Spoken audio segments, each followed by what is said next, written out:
Hi friends, welcome to the current affairs today. NTR journalist award విజేత ఎవరు? కొమ్మినేని శ్రీనివాసరావు.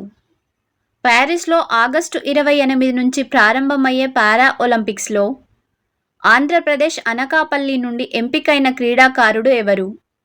రొంగుల రవి. ఇటీవల ఏ దేశానికి చెందిన షియా ఇస్లామిక్ ఉగ్రవాద సంస్థ హెజ్బొల్లా ఇజ్రాయిల్పై రాకెట్లు ప్రయోగించింది?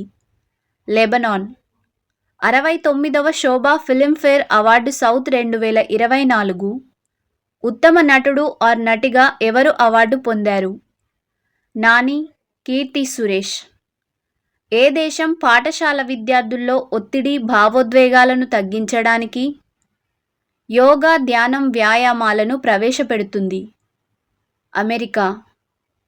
ఒలింపిక్స్లో ఒకే ఈవెంట్లో 5 గోల్డ్ మెడల్స్ గెలిచిన తొలి అథ్లెట్గా ఎవరు రికార్డు సృష్టించారు? Cuba wrestler Mijain Lopez.